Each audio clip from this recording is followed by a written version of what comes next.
Yes, man. We'll be there around 2 o'clock. Yeah, yeah. I'm sure. Okay. I'll talk to you later. Bye bye. Yes. Hello. Oh yeah. Yeah. Yeah. I think we can do that. Maybe 3 o'clock. 3 o'clock. Okay. We'll be out there. Hello. Hello. Oh yes. Yes. Yes. Yes. I don't really have time right now, but maybe 2 o'clock. Oh, I can't do it. 2 o'clock.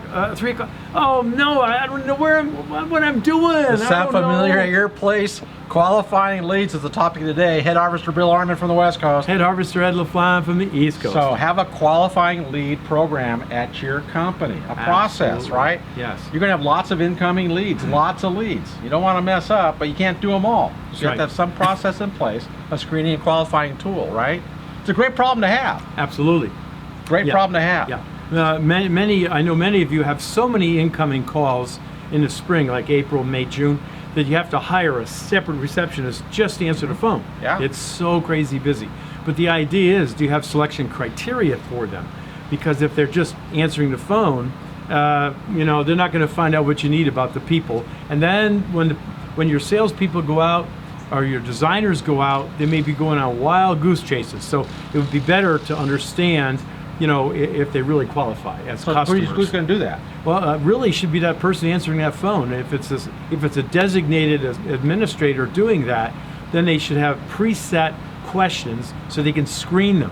And then that way they kind of go through preliminary qualifying. Exactly. Yeah. And then they can determine, is that a red light, I mean stop, or green light, go, or maybe even a caution, or maybe we need to call back and find out more information. So, and this person too really needs to be trained. They can't just give them the question and say, okay, ask these questions, because it'll sound canned and it won't be professional at all. Sure, just some rehearsal. Exactly. But they have them ready, right? Yeah. So here's some sample questions. First of all, be pleasant. You don't want to be too terse. You want to be thankful that they did call. It's very important. Right. Thank you for calling.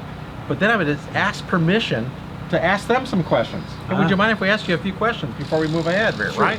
Yep. Ask for the source. First of all, find out how they found out about you. That's a good marketing tool. Find out your marketing sources of leads, right? And then maybe get to know the person. Tell me a little about you and your role and your company and what do you do? You know, what's your challenges at your work, right? And then get the contact information. What's your name? What's your email address? What's your phone number? So they just don't hang up and get confused and who the heck was that person, right? That's right. What are some other tips you think that you should have? Well, I think they should really find out about the size of the job, what's the location, maybe what type of, what neighborhood they live in, kind of like what type of a job exactly they're looking for. Do they already have specifications? Yeah. Sometimes they already have specs the designer has already created for them. And then you could ask them for a copy. I think that would be a smart thing to do. Do you already have an existing contractor, or are you looking to make a change, or just what's the situation there? So you try to find that out. And when do you need this by? Do they have tonight? Oh yeah, right. I know. Usually, right? Times, yeah. You want it right away, right away. So it's good to find out if they're under any time constraints. That's important. But the key is to build a relationship. You know, ask questions, listen. Ask more questions and listen. You know, I remember one company that had a person that just handled incoming calls like this. You know, she built such a relationship with the people on the phone. They really expected her to go out on the first call. They said, where's Sally? You know, she's not here. And they were really disappointed. So you know what they began to do? On the bigger jobs, they began to bring her out. How about that? On the first call. Did a great job, didn't she? She absolutely did. So it's really, these are all really key things that, so you don't waste time for the salespeople and the job.